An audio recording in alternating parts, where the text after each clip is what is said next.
So today we discuss compound events, conditional probability, and multiplication theorem. So this is the section.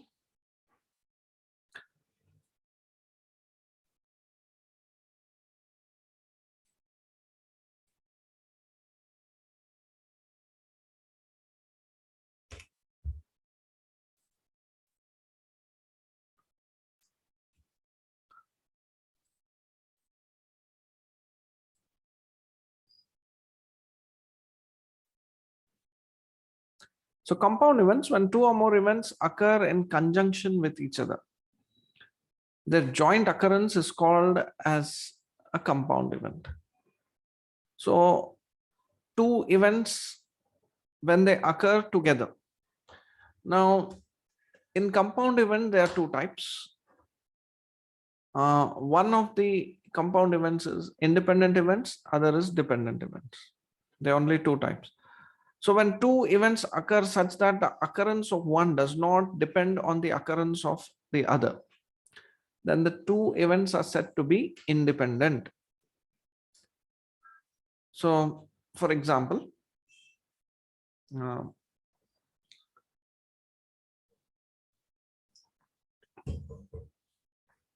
for example, A is the event. I'll give example. The experiment is of rolling two dice.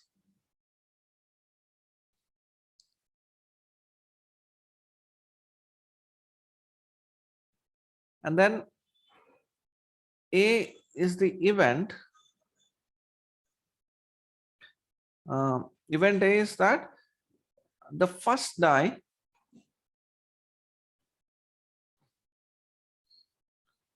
gives an odd number. And event B is that the second die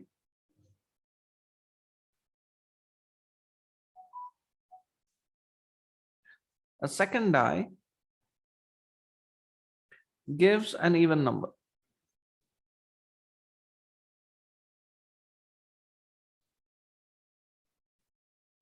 Now these two events, they are independent events by definition, because the occurrence of odd number on the first die is independent of what occurs in the second die. So, and similarly, what appears on the second die is independent of what appears on the first die. So these are independent events. We cannot say that they are dependent on each other. Okay. However,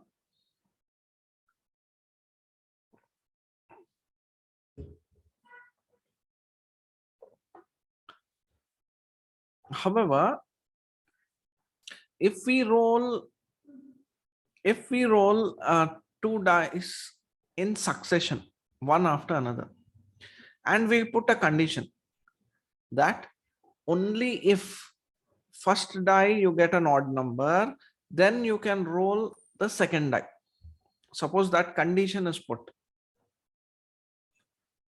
And then we say that the second die gives an even number. So here in this case, rolling two dice simultaneously.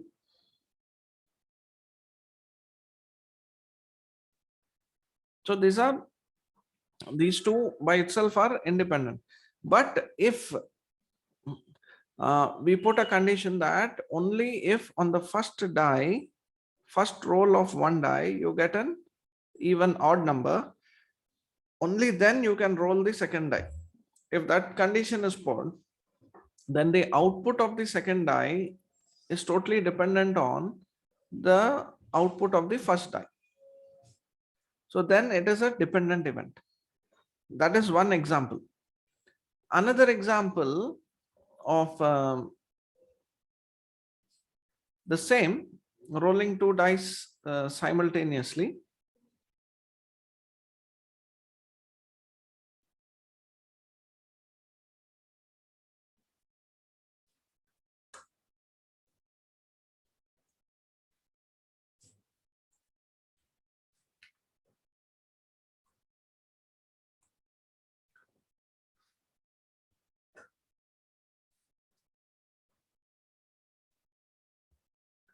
So rolling two dice simultaneously. A is the event that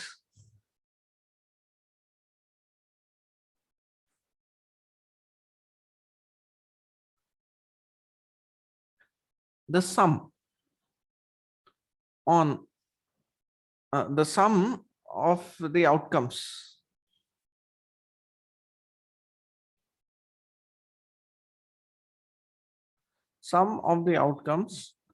is odd, and B is the event that the sum of the outcomes is even.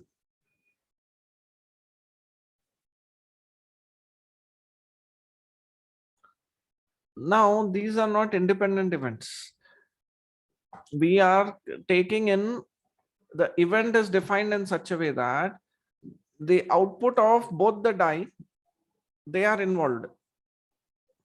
So sum of the outcomes is odd. If this happens, the event B cannot happen. And if event B occurs, then event A cannot occur. So these are exclusive events. And because they are exclusive, they are dependent events actually. They are, in fact, they are, you can just write they are not independent. These are not independent. And they are mutually exclusive.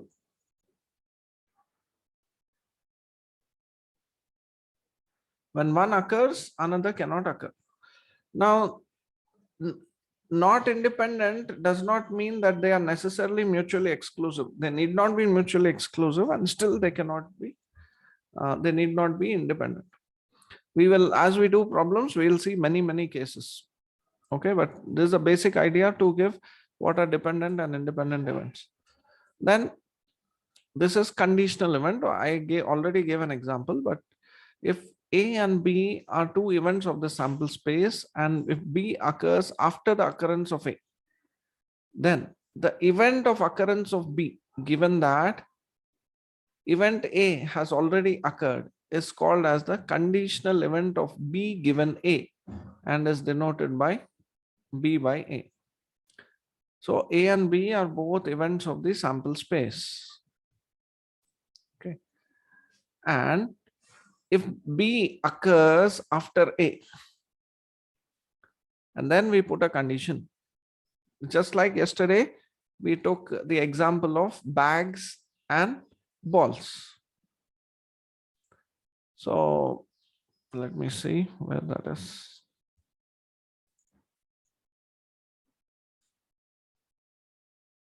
We gave the example. Yes, this is the example we gave, bags and balls.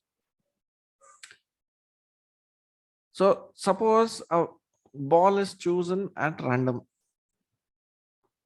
Now, before choosing a ball, a bag has to be chosen.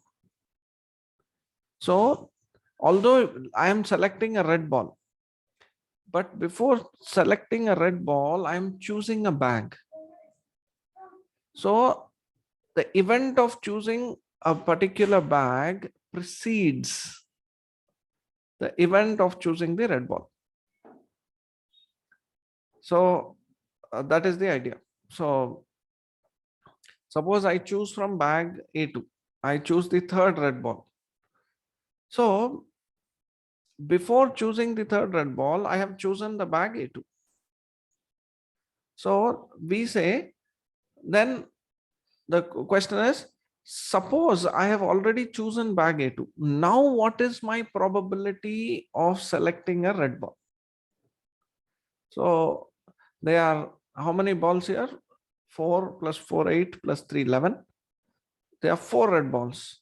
So I have to select one red ball. So 4 possibilities of choosing a red ball by total 11. So 4 upon 11 is the possibility of choosing a red ball. So given that bag A2 is chosen, but if bag A2 is not chosen, then what is the probability of selecting bag A1? And then what is the probability of selecting red ball from bag A1. That means probability of choosing red ball given that bag A1 is chosen. So problems like this inherently means there is two events associated with it. Okay. So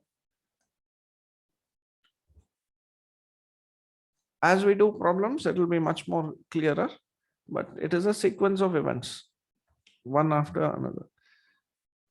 So conditional probability.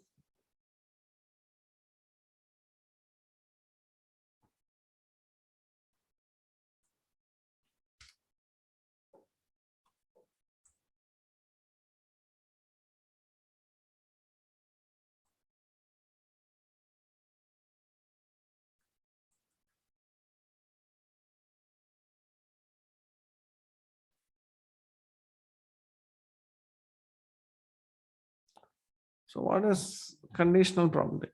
If A and B are two events in the sample space S, and P of A is not equal to 0, then the conditional probability of the event B, given that A has already occurred, is given by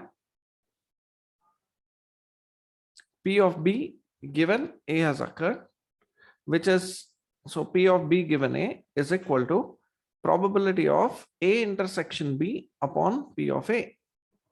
So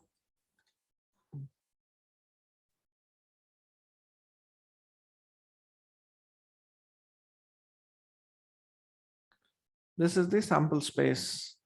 Now A covers this much region,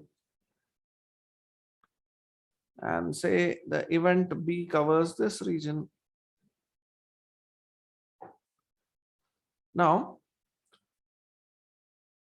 my question is, what is the probability? It is like this: to pass a competitive exam, you have to clear two papers, paper A and paper B, let us say. So now given that a student has passed, paper A, that, see, both the papers have to be cleared to clear the exam. Okay. Now I get the result of paper A and that student has passed. Now what is his probability of passing the exam, given that the probability, given that he has passed in paper A? So that is the point. So that is, so probability of passing the exam means both the papers have to be passed. So that is this P of A intersection B. So given that he has passed A, what is the probability that he has also passed B? So now our sample space, given that A has been chosen, we already know A, then our sample space now reduces. Our sample space becomes N of A.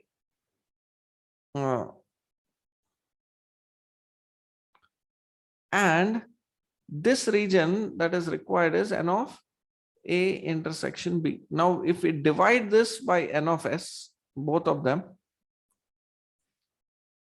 numerator and denominator, then we get probability of A intersection B by probability of A.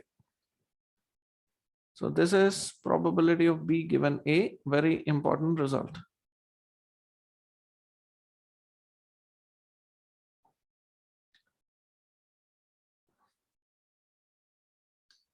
Okay. So it is like this example.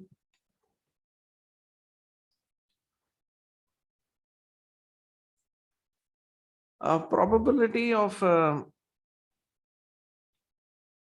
student passing examination A, P of A, let us say, is 0.7.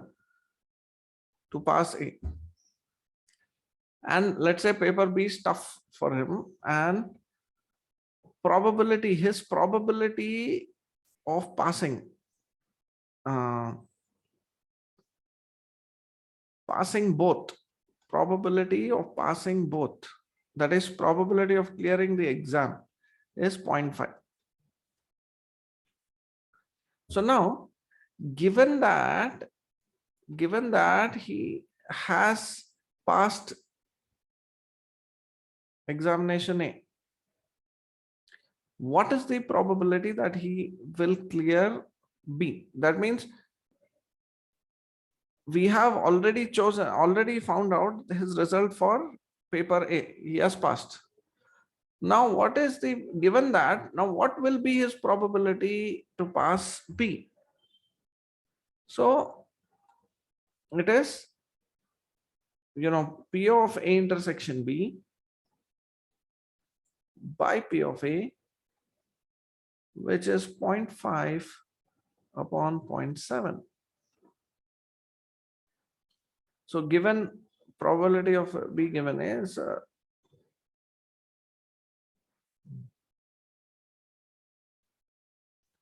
so 7 sevens, so 0.71 something. Probability of B, given that A has already occurred. This will be this 5 upon 7. So this is conditional probability. Next, we discuss multiplication theorem.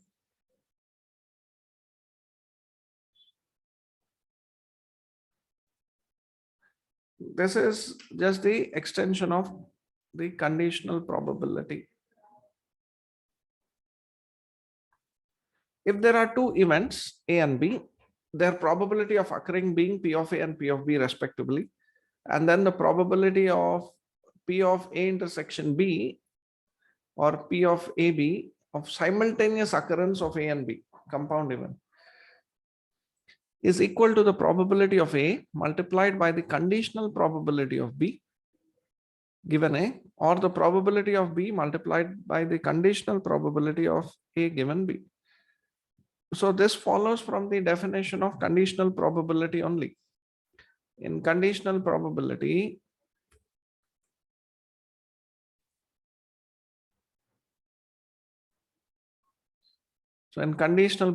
probability of B given A is probability of A intersection B by probability of A. So probability of A intersection B. So this implies probability of A intersection B is P of B given A times P of A. The same thing holds if it is P of A given B. It is probability of A intersection B by probability of B, which implies probability of A intersection B is equal to probability of A given B times probability of B. Okay. So therefore we get this result, P of A intersection B. So condition for simultaneous occurrence. So this equation is called as the multiplication theorem. It's multiplication theorem. Now it works like this. In the above, A and B are dependent events. If A and B are independent events, then probability of B given A is probability of B, because probability of B and probability of B given A are the same because they are independent events. Whether A occurs or doesn't occur, probability of B will not get affected. So probability of B given A will be probability of B, and probability of A given B will be equal to probability of A. This is applicable for independent events. So very important for independent events, the multiplication theorem modifies like this. Probability of A intersection B is probability of A multiplied by probability of B. This is for independent events. So extension of multiplication theorem for 3 events. Because we get problems on 3 events, we can look at this. If A and B are 3 independent events, 3 dependent events, then P of A intersection B intersection C, or P is equal to P of ABC, is P of A times P of B given A times P of C given A intersection B. So probability of A, next probability of B given that A has already taken place, and then probability of C given that A and B have already taken place. So this is for 3 dependent events, and if the 3 events are mutually independent, then P of A intersection B intersection C is P of A into P of B into P of C. So this is the multiplication theorem.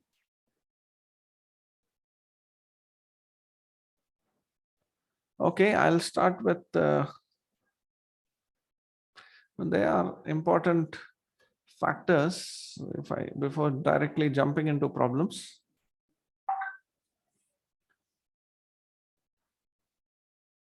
Before we go into base. Now, yesterday we discussed the total probability, the mutually exclusive.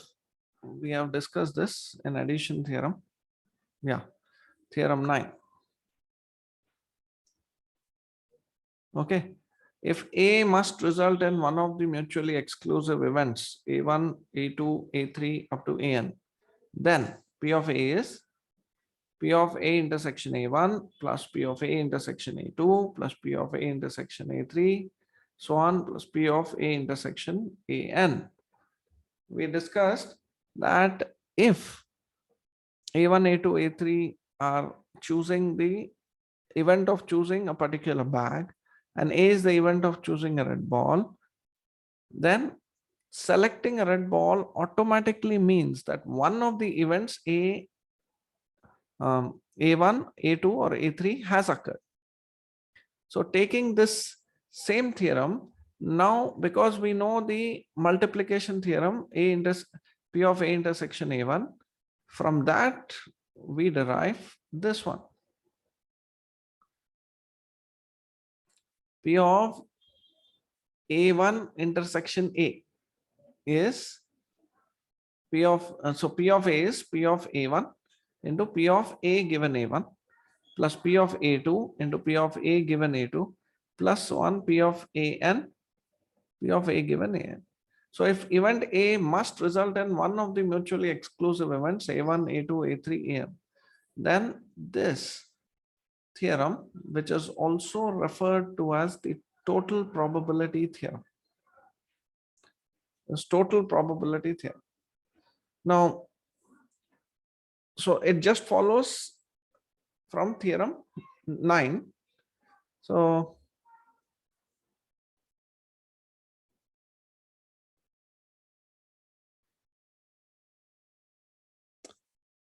now P of A is P of A1 intersection A. So first A1 has occurred, and along with that A has occurred, or A2 has occurred and A has occurred, A3 has occurred and A has occurred, so on.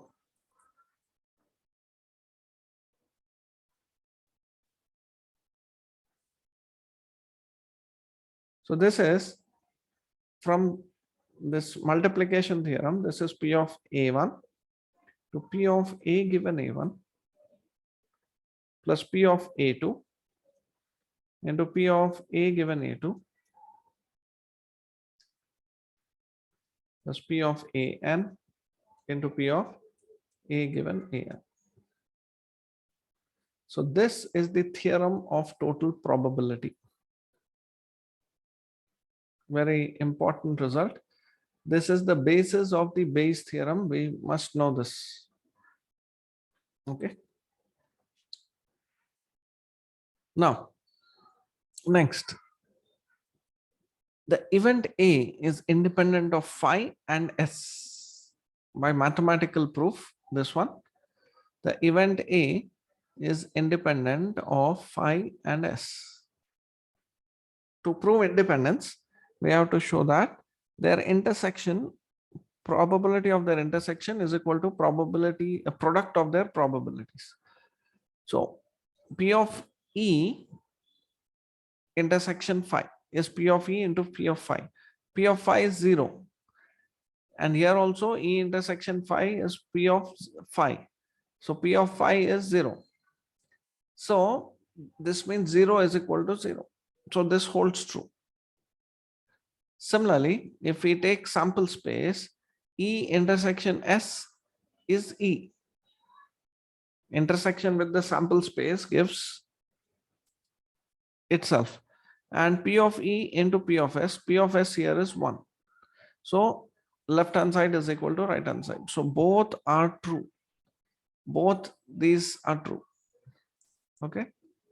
Next, if A and B are independent events of the sample space, then A and B bar are also independent, A bar and B are also independent, and A bar and B bar are also independent events. Because they are independent, occurrence or non-occurrence are all independent only. Next, if A and B are two events such that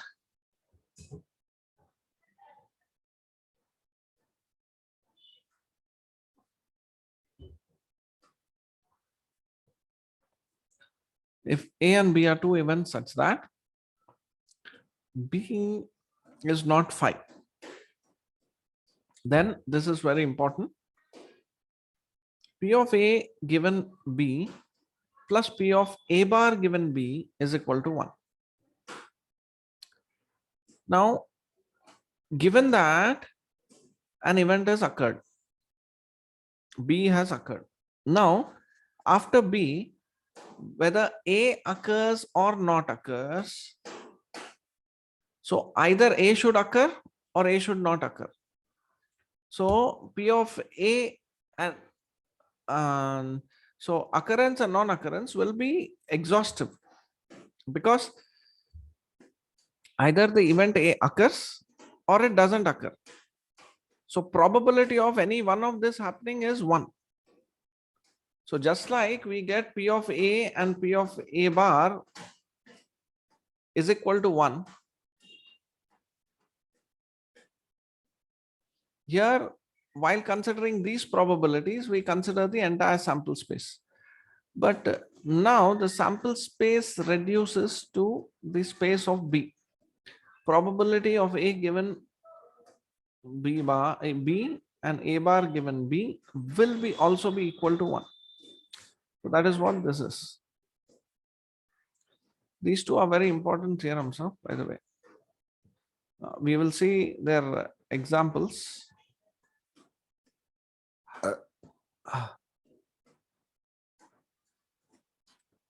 Third one is also, we'll use this very useful examples for theorems for problems. And mind you, many questions come from multiplication theorem only. Okay, in the next class, I will show them to you. Now, next class, I'll give problems from gate so we can practice. Now, probability of if A and B are two events such that A is not equal to 5, then probability of occurrence of B is probability that A has occurred and multiplied by probability of B given that A has occurred, or probability of A not occurring multiplied by probability of B given that A has not occurred. So these are events which are dependent. So but they are not like mutually exclusive. They are not mutually exclusive. This is P of A intersection B and plus P of A bar intersection B. There are problems like this. Say, example, there is a cricket match, say, between India and England, let's say. Now, probability of B is that India has won the match. India will win the match, let us say. What is the probability that India will win the match? A is that India won the toss and it won the match. Okay. And India lost the toss and it won the match. So now they are related, but they are not fully, exclusive. So this example should give you that A means India has won the toss and it wins the match. And A bar is it loses the toss, but still it wins the match. So probability of B is probability of A occurring, that is winning the toss, then into probability of B given A, that it wins the match given that it won the toss, plus probability of A bar into probability of B given A bar. So these are important ones. And then probability of occurrence of at least one of the two independent events. So when you say probability of occurring of at least one, so it is A union B. Now this is a independent event. So we write this as 1 minus P of A union B whole bar, which is 1 minus P of A bar intersection B bar, yesterday's problems. Okay. So I'll write it again here.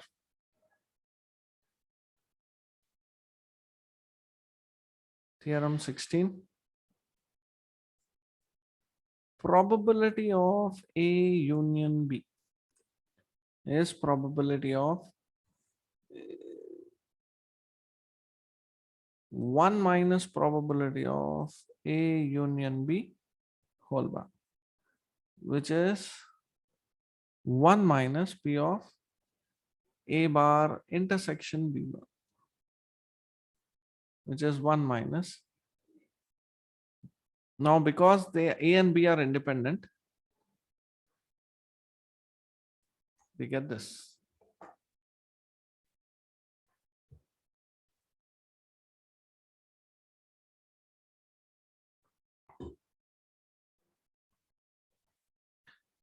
Okay. Probability of A union B is 1 minus probability of A bar minus B bar. So, because these are independent events,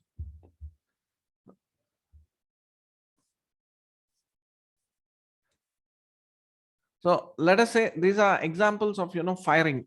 One of the problems on this is, suppose there's a target board and the shooter is trying to shoot the board. A is the event of success in the first shot and B is the event of success in the second shot.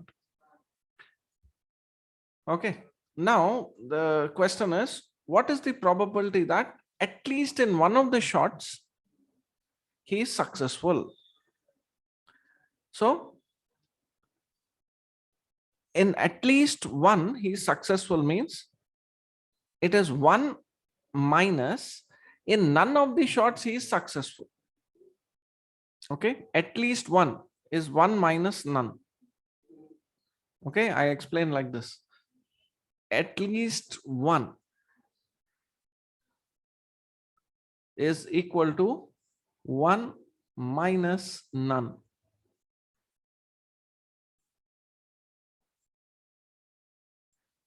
That means probability of at least one event occurring is 1 minus probability of none of the events occurring.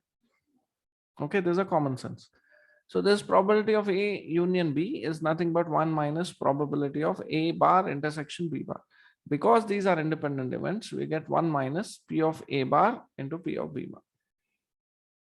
And extending this to n events, probability of A1 union A2 union A3 up to AN. And they are all independent events. This will work only for independent events. So this is 1 minus P of A1 bar into P of A2 bar into P of A3 bar, so on up to P of AN bar. So this was the theory part. Now let us start problems. I will come to Bayes' theorem again. So there are so many problems on multiplication theorem before we enter into Bayes' theorem. So first, independent events.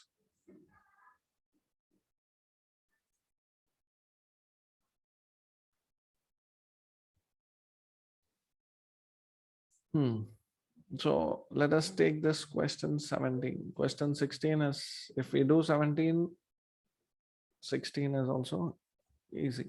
So I want students to solve 17 first based on whatever I have shared so far.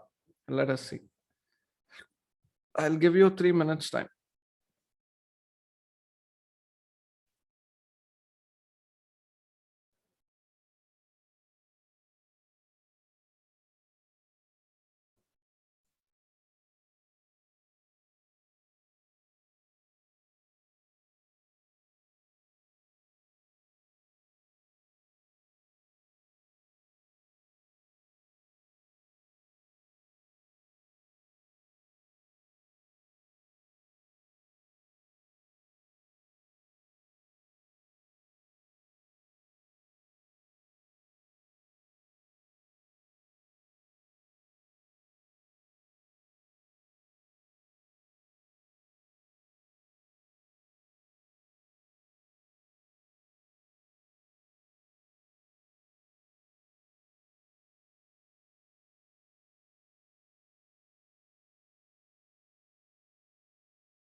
Okay. So let us look at the solution to this problem. Now,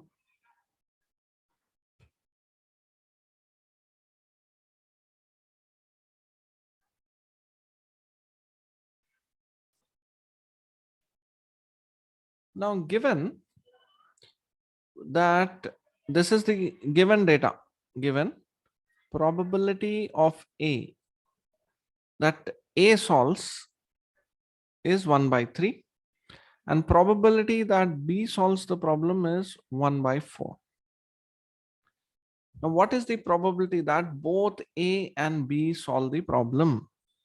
Both A and B. So, first one is probability of A and B means intersection. So, both A and B solve the problem. Now, these are independent events. Okay. A and B are independent events.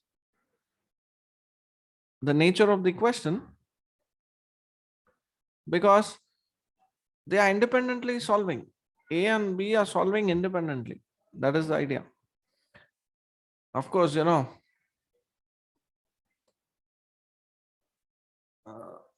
nowadays for some students, some places it doesn't happen.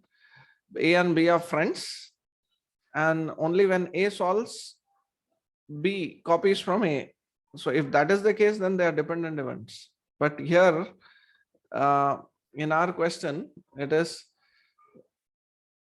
not assumed like that. It is probability that A solves is 1 by 3 and probability that B solves is 1 by 4.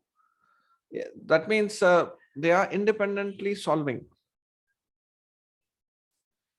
Okay, so P of A intersection B, because they are independent events, P of A intersection B will be P of A into P of B. So P of A is 1 over 3 and P of B is 1 over 4.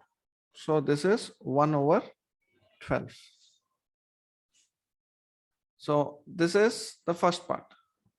Second is probability that none of them solve the problem. So A doesn't solve and B doesn't solve. So probability of A bar intersection B bar. So it is probability of A bar into probability of B bar, which is 1 minus probability of A. Okay, one more step I'll write, into 1 minus probability of B. So 1 minus 1 by 3 and 1 minus 1 by 4. So we get 2 over 3 into 3 over 4, which is 1 over 2. So probability that none of them solve the problem is this. Third, probability that the problem is solved.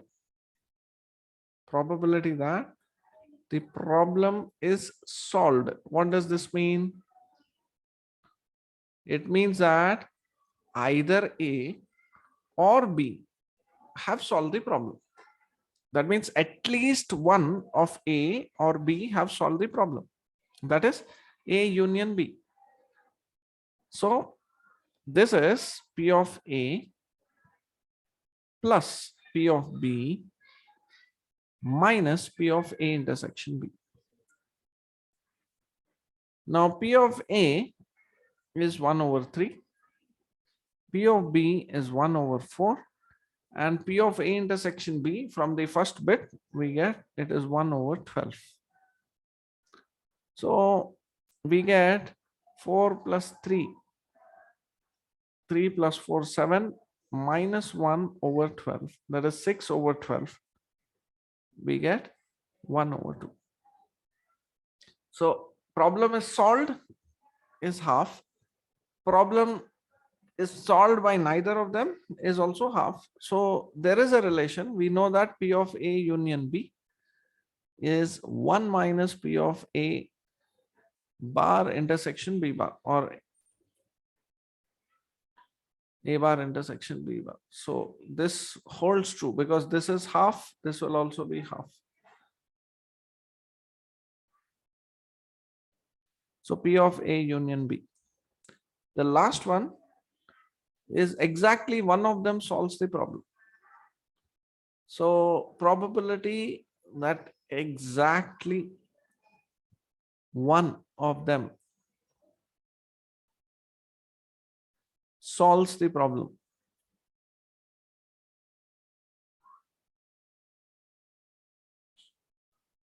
is probability of A intersection B bar plus probability of A bar intersection B.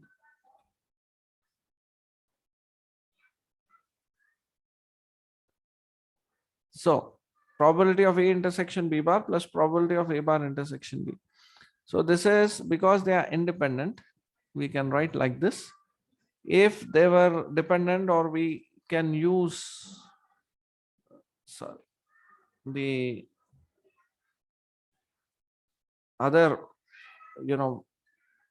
Venn diagram, this is also equal to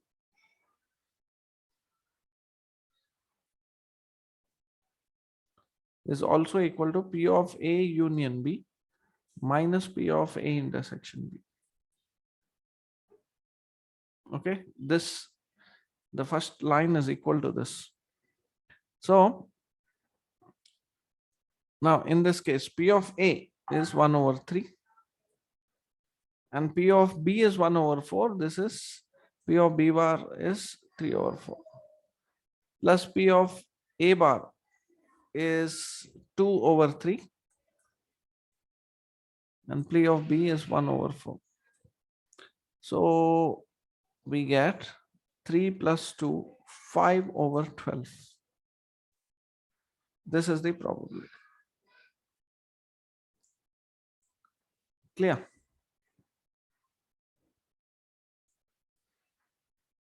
Okay. Are you clear with the solutions? So 17th questions, answers are here. 1 over 12, half, half, 5 over 12. So that's what we got. We got the answers 5 over 12, half, half, 1 over 12. So 1 over 12, half, half, 5 over 12. This is the. Okay. This is a very important, this was an important question. Very important question. It gives a fundamental concept of probability. So let's take the next one.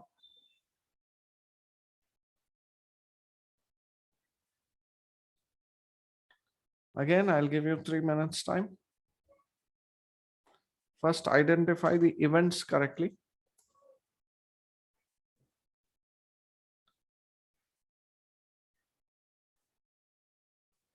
So please start.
Okay, only one answer, and that's correct answer. So let us look at this event. You have to write events properly. So let E be event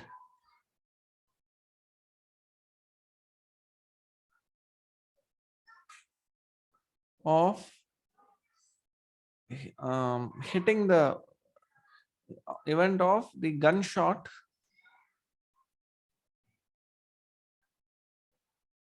hitting the plane.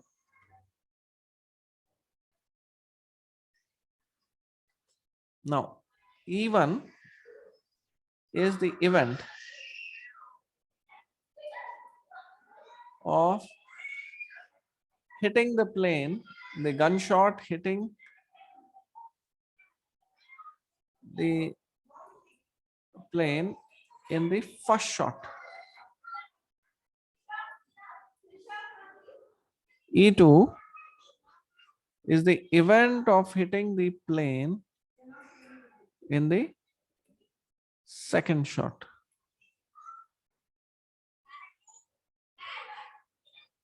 E3 is the event of hitting the plane in the third shot.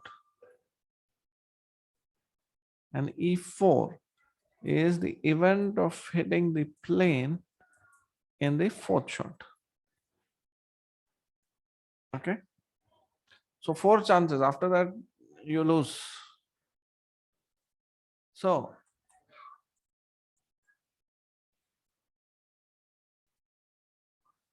now P of E1 is 0.4. P of E2 is 0.3. The probability of hitting the plane at the first, second, third shot, and fourth shot. Further it is going, the probability is reducing. Okay. Now, what is the probability? The first question is probability that gunshot does not hit the plane.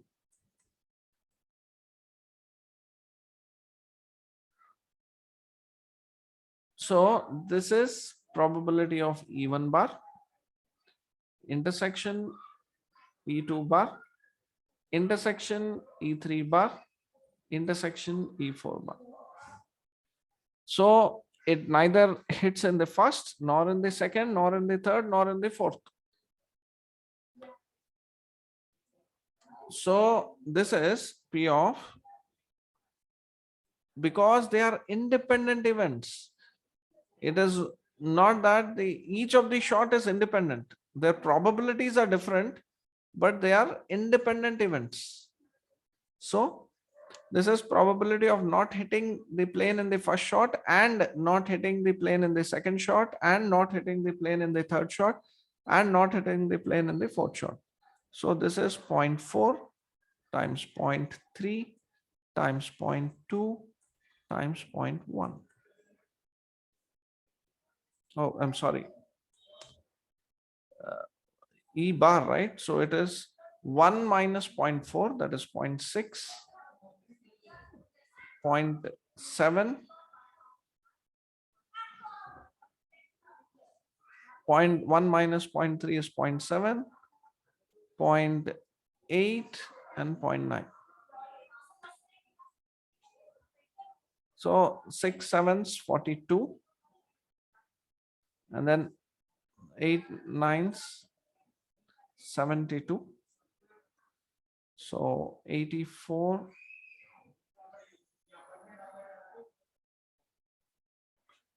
So 4.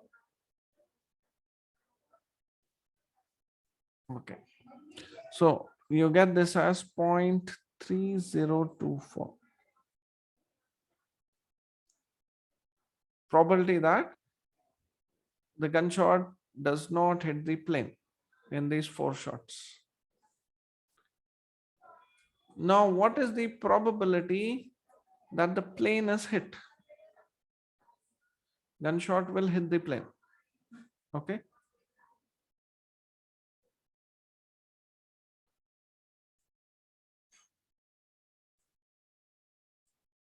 So at least one of the shots will hit the plane. It is 1 minus none.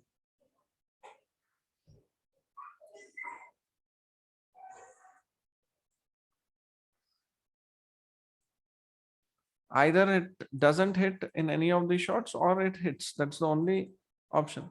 So 1 minus none. So it is 1 minus the complementary event. The gunshot will hit the plane as an event. So that is P of E. So 1 minus gunshot will not hit the plane in any of the 4 shots. So this is 1 minus 0.3024. So 1 minus 0.3024. This will be 10 minus 4, 6, 9 minus 2, 7, 9 minus 0, 9, and 9 minus 3, 6. So this is 0.6976.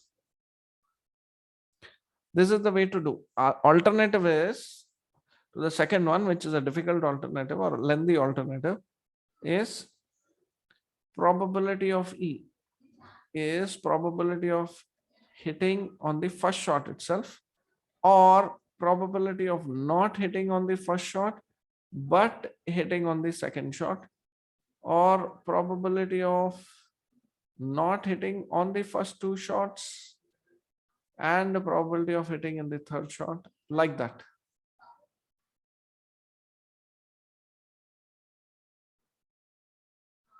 But more accurate or correct understanding is this 1 minus none. Okay. So don't use this approach. This approach is better. Okay. I'll give you one more. Let us see.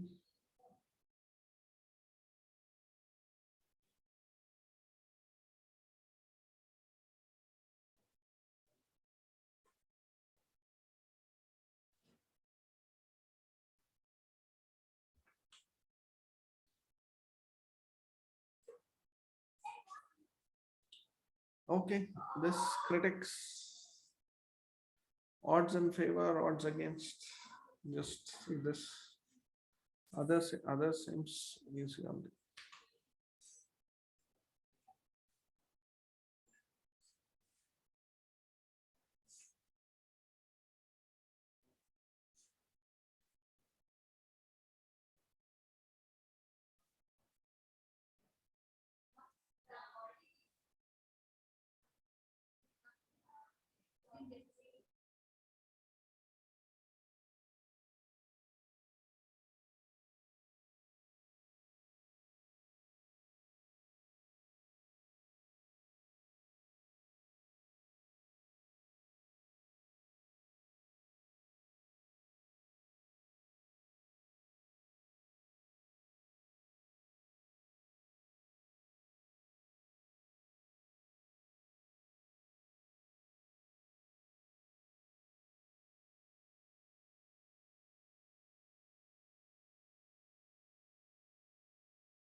Okay. Students are not solving. In 3 minutes, you should be able to solve. You're not solving. You need practice. You should put effort. Put your minds to it and solve. Only then it's possible. I can keep solving the problems, but you have to practice. So let us see. One answer I got. Let us see whether that's right. Two answers. See, odds in favor. Let's say one book is there, three reviewers are there, three critics, three reviewers. Now, even is the first reviewer, even is the event of first critic favoring the book.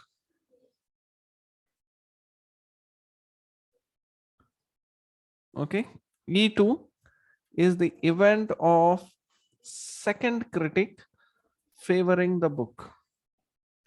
E3 is the event of third critic favoring the book. Therefore,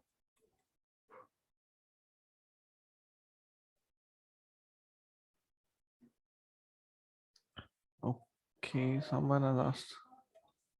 I'll just address your question. So now, odds in favor is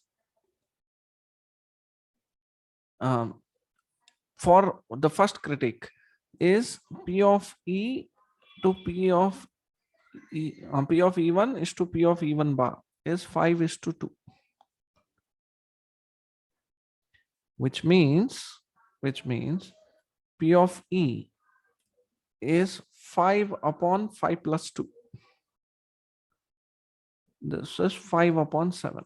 So the probability is given in this language, odds in favor and odds against. So odds in favor means P of E is to P of E bar. Odds and odds against means P of E bar is to P of E. Okay. So this is the first step. So this is P of E1. Similarly, P of E2 is to P of E2 bar is 4:3, which implies P of E2 is 4 upon 4 plus 3, which is 4.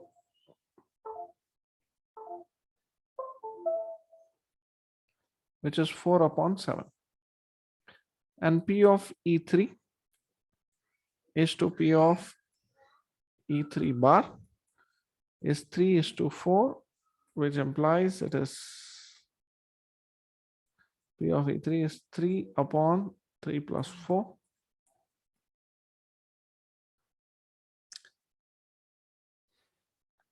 Now the question is, find the probability that majority are in favor of the book. Majority are in favor means at least 2. Okay. 2 are in favor or 3 are in favor. So probability that majority are in favor of the book is now P of E1 is in favor and P of E2 is in favor and but P of E3 is not in favor. Then E1 and E3 are in favor, but E2 is not in favor. E1 is not in favor, E2 and E3 are in favor. And last, all three are in favor. So this gives at least 2 are in favor and or none isn't and all are in favor. So exactly two are in favor are the first three terms, and all are in favor is the third term.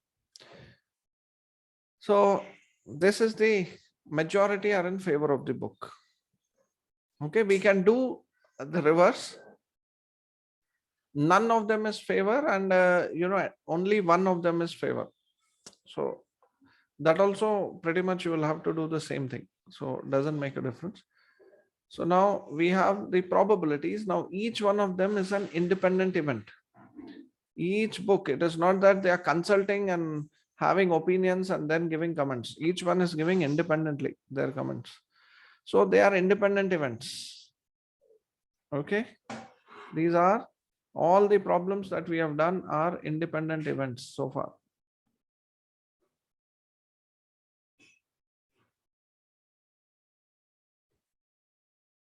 So 5 by 7, 4 by 7, 3 by 7. So this is 5 upon 7 into 4 upon 7 into 1 minus 3 upon 7. This is, so that is 4 by 7 plus 5 by 7. The second term is 1 minus 4 by 7. So it is 3 by 7. 3 by 7. Next one. 1 minus 5 by 7. Probability of even is 5 by 7. Probability of even bar is 1 minus 5 by 7. That is 2 by 7. 4 by 7 and 3 by 7. And last, all are in favor. 5 by 7, 4 by 7, 3 by 7. So what is 7 cube? 7 sevens 49 into 7, 7, 343. So denominator is 343. And the numerator 80 plus 45 plus 24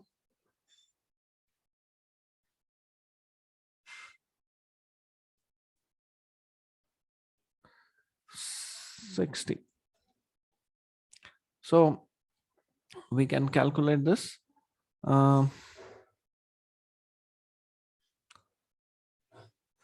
80 plus 60 is 140.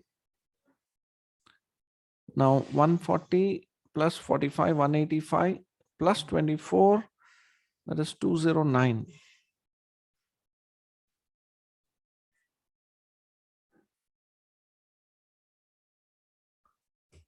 209 upon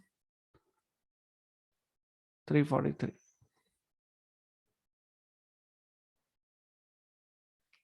Some answers are 207 and some answer is,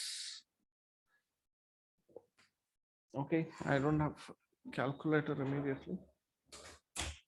Yeah. Someone has given answer as 0.179.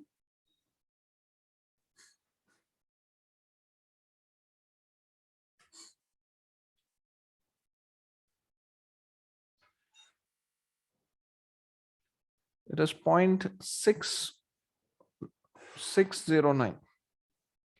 I'm getting the answer as 0.609. Okay, just see where you make the mistake. Okay, someone has asked the question, what is the difference between addition theorem and multiplication theorem? See, addition theorem is basically addressing this part. Addition theorem is talking about union, at least one of the event occurring. So addition theorem says that it is the sum of the individual properties, or individual probabilities minus product minus the probability that both of them occur together. This is addition theorem. All the terms we are adding in this.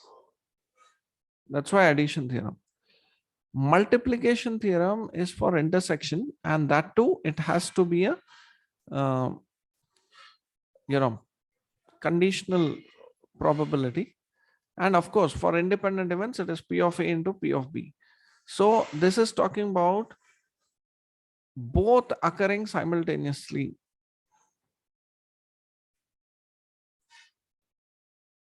Now, so this P of A intersection B in the first equation can be replaced by the second equation terms.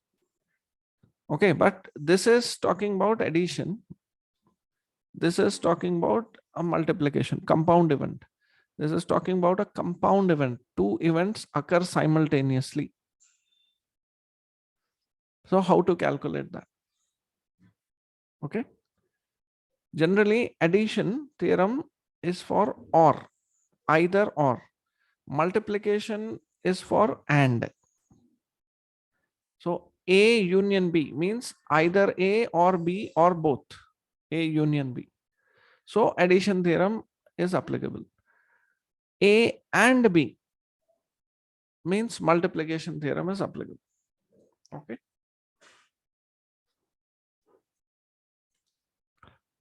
All right.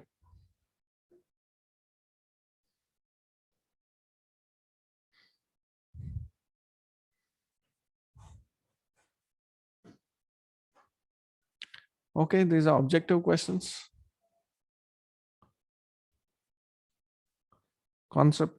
Conceptually, we have to clear this. If P of A given B bar is P of B given A bar, then what happens? And these are two not mutually exclusive events. So P of A given B bar is P of A intersection B by P of B. And this is equal to P of B given A bar, which is P of A intersection B by P of A. So equating these two, what we get P of A is equal to P of B.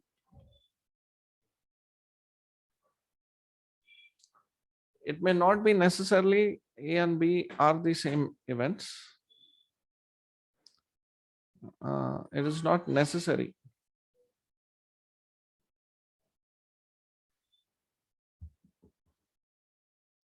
And P of A intersection B, nowhere it is mentioned, see that they are independent events.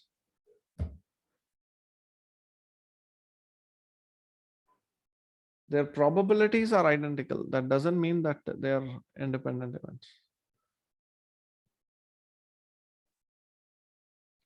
Okay, next.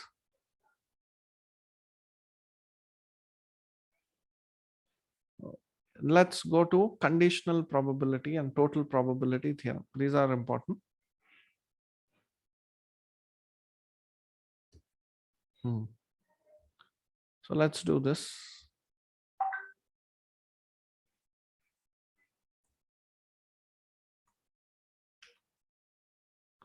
So in a bag,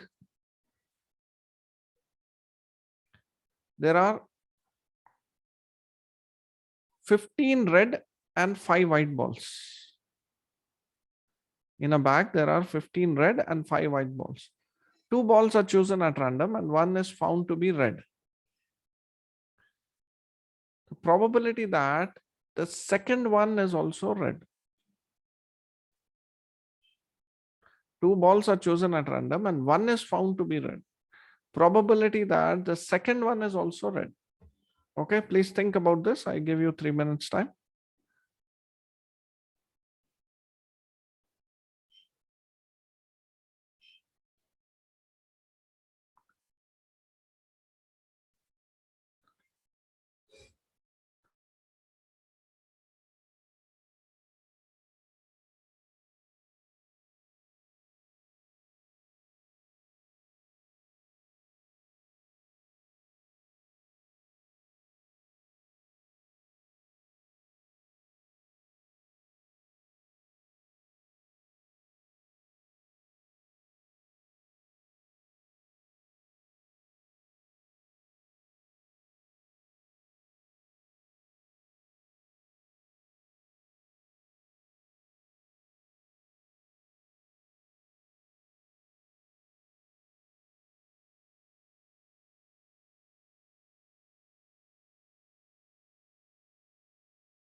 Okay, I got an someone has given an answer.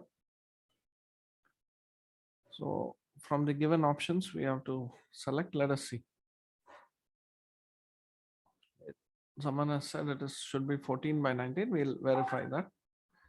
So in a bag, there are 15 red and five balls. 2 balls are chosen at random.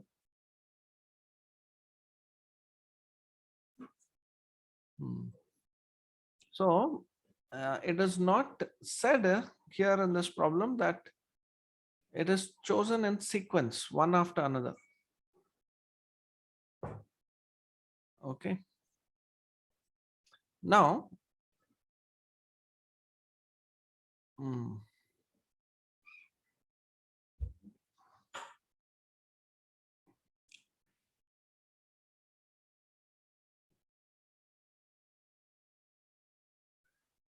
so this is a bag, and then you have 15 red and 5 white. That means totally 20. Now you have to select 2 balls at random. N of S is, that means the size of the sample space. Uh, you will select 2, that is 15 plus 5, 20 C2. Total number of balls, 20 C2, that is 20 into 19 by 1 into 2, which is 190. Now,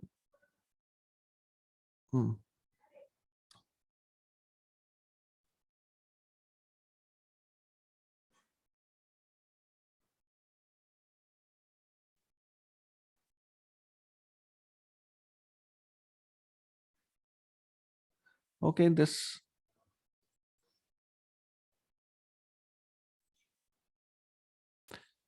can be done in sequence. This I will try to do this way and do the other way and also see.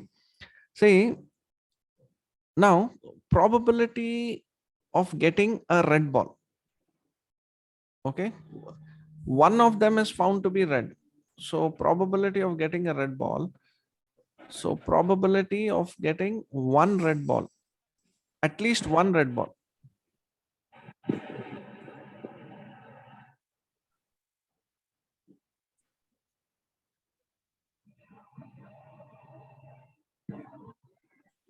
So is probability of getting one red and white, probability of getting white and red, and probability of getting both reds.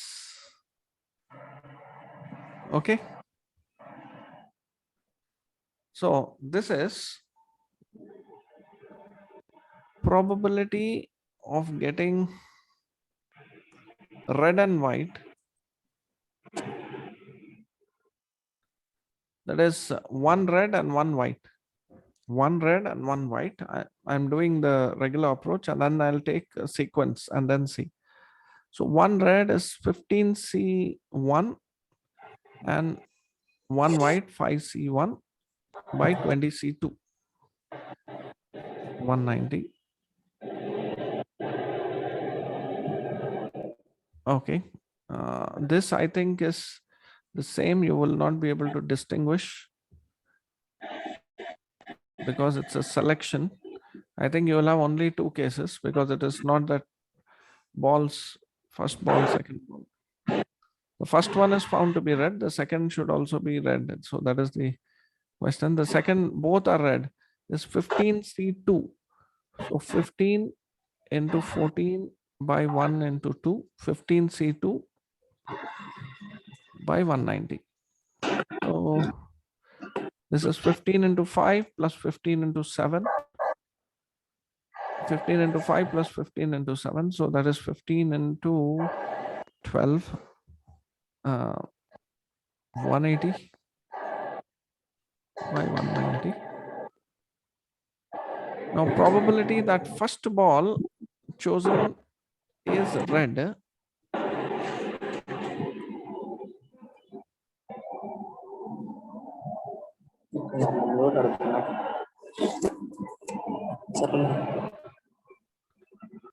Um,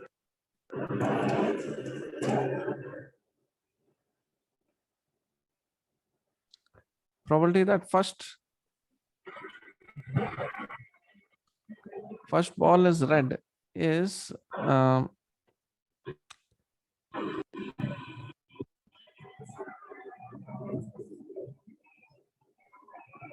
okay, this is at least one red ball, and probability that both are red. Okay, probability of both red is this.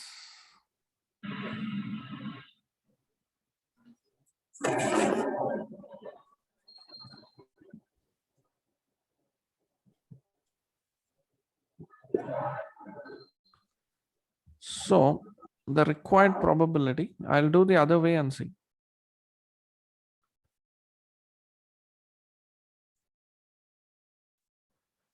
Probability that both are red given first ball is red, that is at least one red ball. Both are red given first ball is red.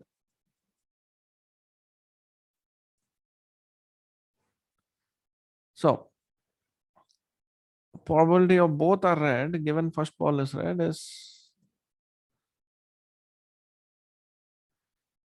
so 15 into 7 by 190 by this 180 by 190.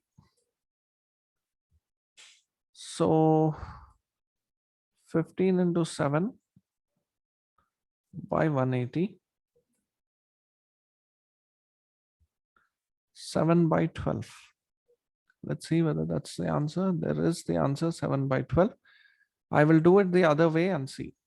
Okay, this is method 1. I will do alternative. This is, we have assumed that both balls are simultaneously taken. Okay, method 2, we'll observe where the answer changes. Balls are taken in sequence, one after another.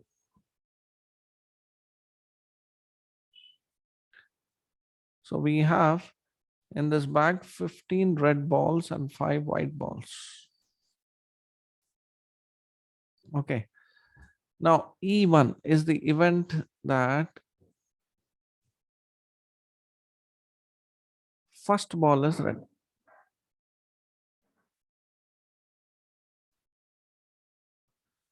E2 is the event that second ball is red.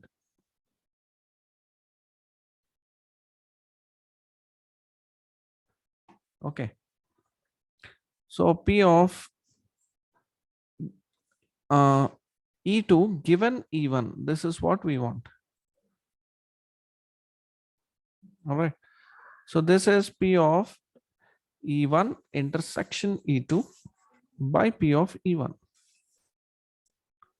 Now probability of E1 intersection E2, that means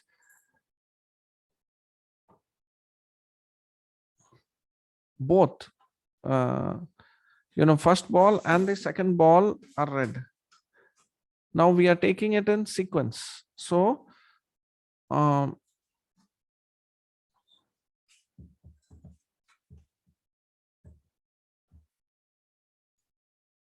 these are not independent events, huh? They are dependent events. So this is, I'll tell you, this is first, it is E1.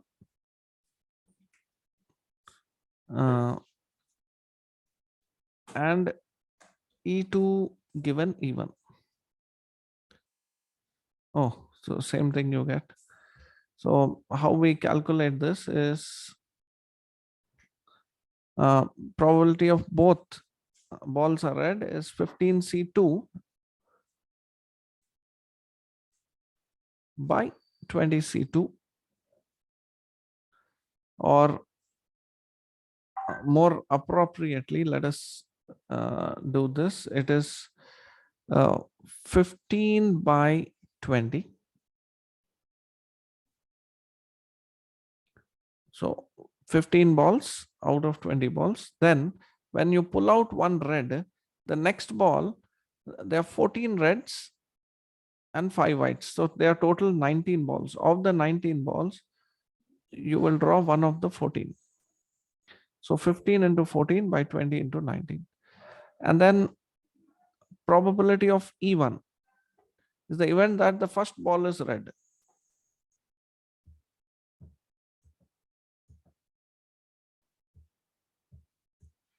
I understood what his answer was. 15 by 20. So someone raised this question, shouldn't it be 14 by 19? So let's look at this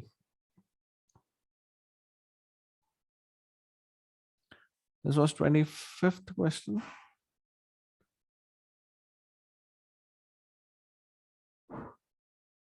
Answer is C, 7 upon 12.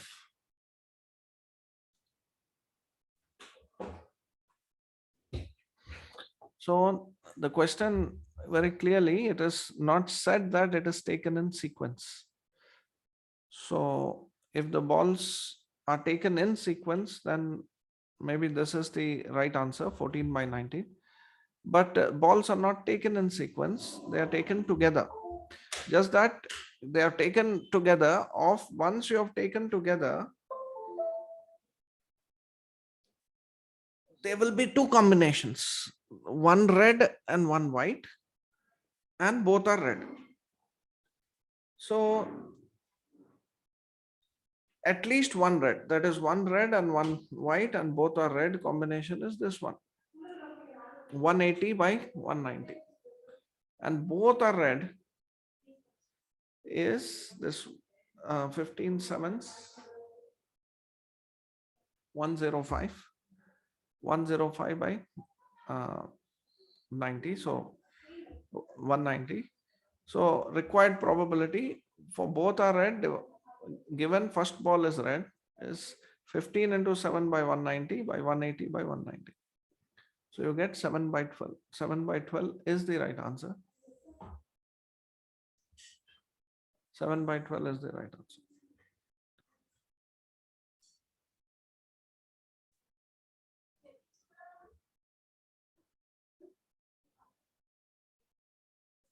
So this is for balls are taken in sequence.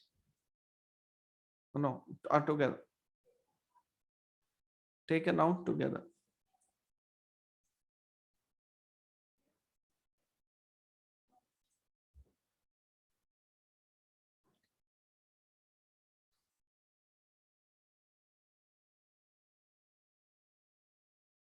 Okay.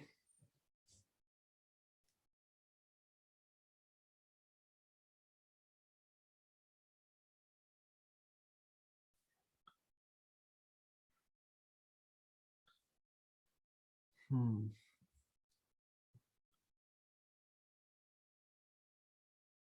Twenty-six.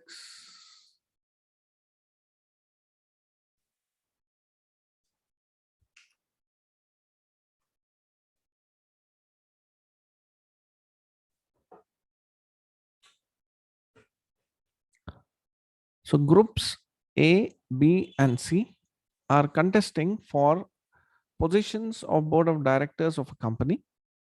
The probabilities of their winning are 0.5, 0.3, and zero point 0.2 respectively. If group A wins, the probability of introducing a new product is 0.7, and the corresponding probabilities for group B and C are 0.6 and 0.5. Find the probability that the new product will be introduced. Hint, I'll give you a hint to this question. This is total probability theorem, or theorem on total probability.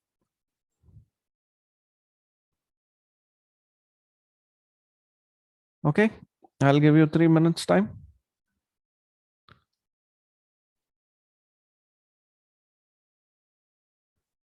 Solve this question.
This is a matter of writing the events properly.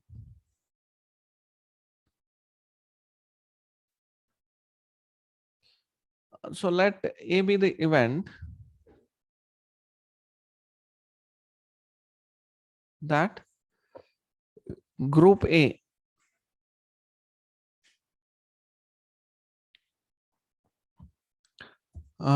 wins or become the board of directors.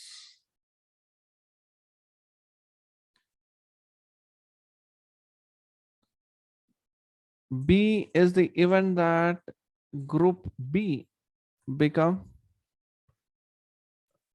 the board of directors. C is the event that group C becomes the board of directors. Now E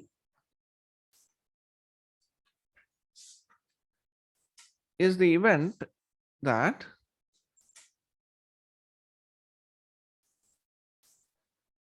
the new product that one is thinking will be introduced.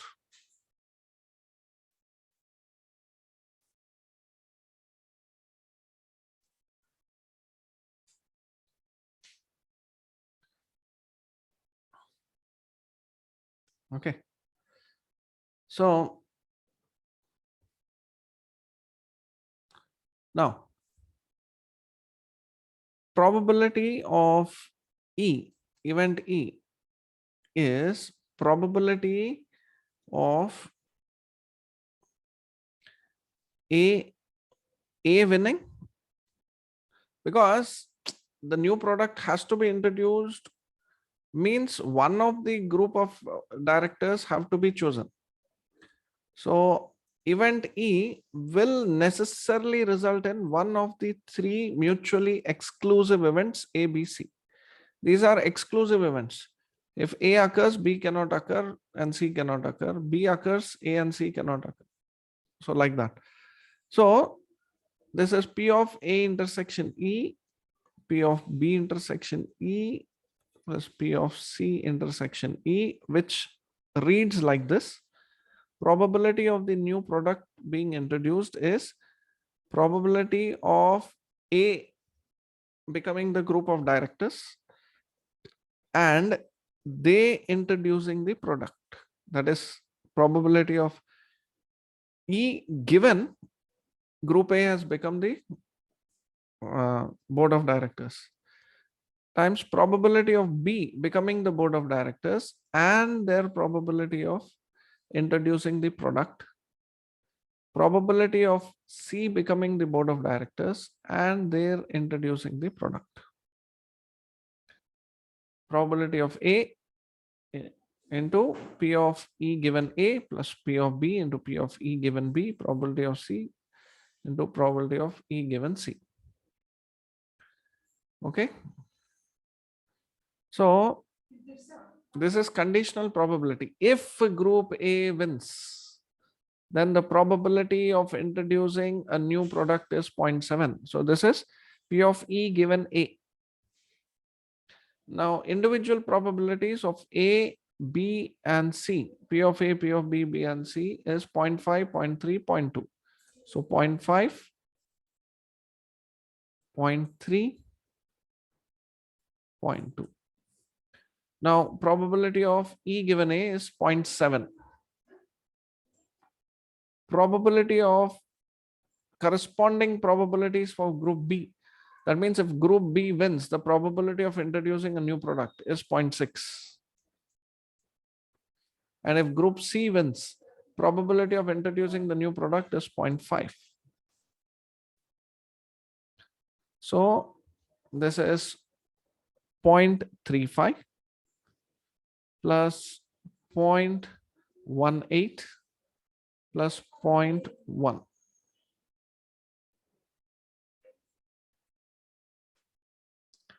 So we have 35.53.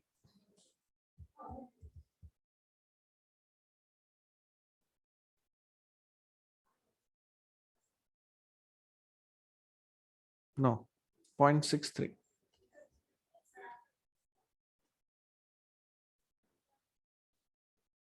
$35 plus 28. Yeah.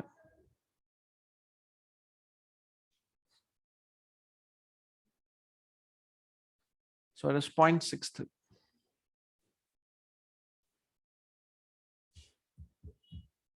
Okay, this is the answer.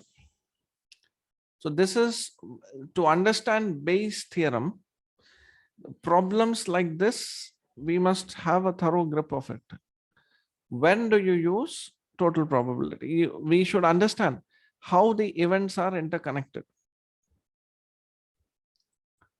So when events are interconnected, that's why for probability problems, when you write mathematical equation, we should be able to read it verbally. Then we'll be able to convert the verbal problems to mathematical equations.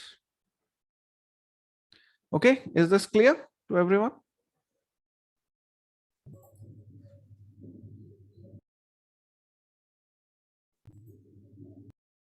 These three are important. This one is, you can do this probability 27. It is just involved in calculating the correct probabilities, but the concept is the same. Okay, other three I will give. These are important problems for practice. That's why I'm doing them in class.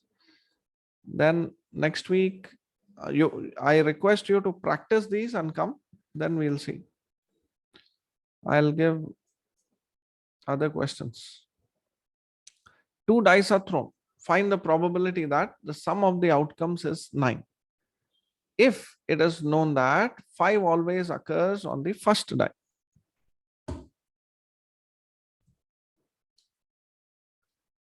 So 2 dice are thrown. So let us. Sir, 1/6. Okay. Yes, you're right. Because once 5 is come, the outcome 9 has to come only when 4 comes on the second throw. Okay. But let us see how we do by the the formula. Actually, directly you should do, as you're right. Once, say, probability of the sum of the outcome is 9. Let's say that is E. E is probability that sum is 9. Given probability that the first is a uh, 5. So you get n of E intersection A given n of A.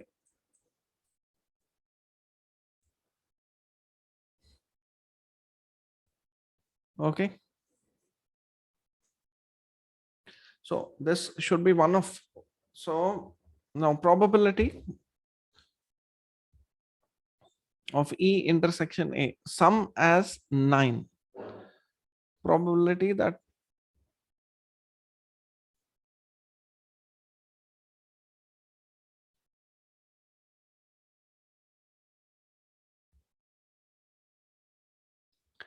the sum of the outcomes is 9. So the probability, the first one is a 5.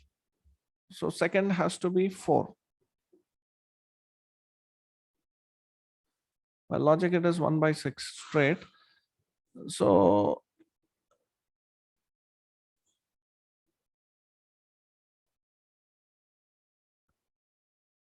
E is sum is 9, and this is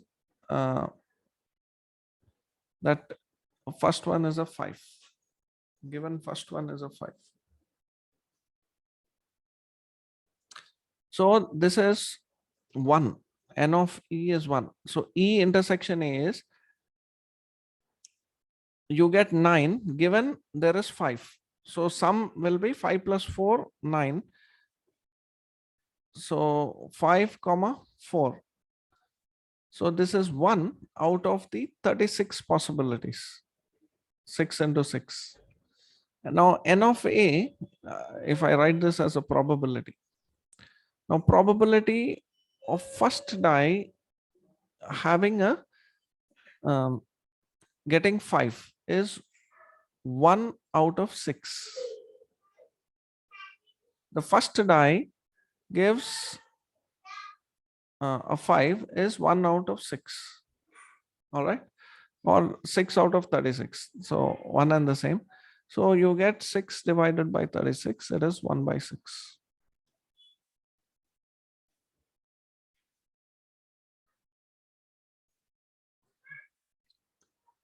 Okay.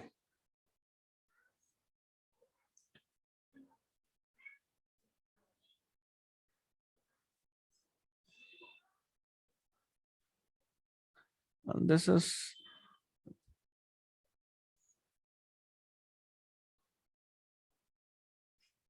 okay. That's the last problem for today.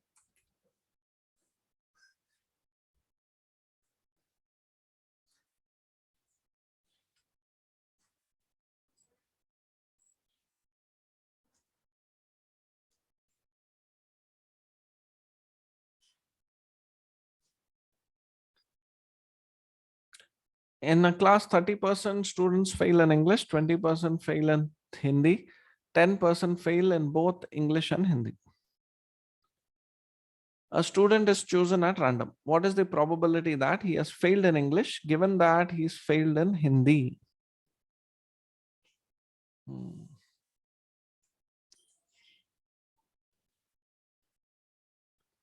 So, he is event of a student failing in English.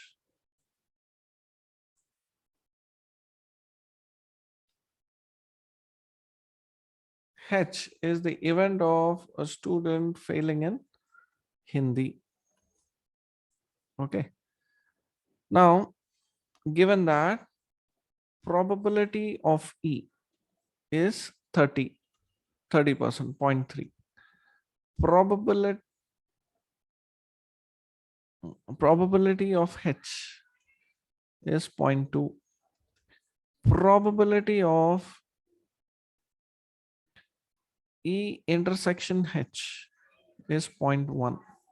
We want to find probability that, what is the probability that he has failed in English given that he has failed in Hindi? Okay. That means, given that he's failed in Hindi, that means he must have probability of his failing both in English and Hindi divided by probability that he is failed in Hindi. This is conditional. P of E intersection H by P of H. So this is 0.1 by 0.2. So this is 1 over 2. So this is the answer. So probability that, given that he is failed in Hindi, what is the probability that he has failed in English? So it is half, 0.5. It will be more than the individual probability when compared to the entire sample space. All right. The last one.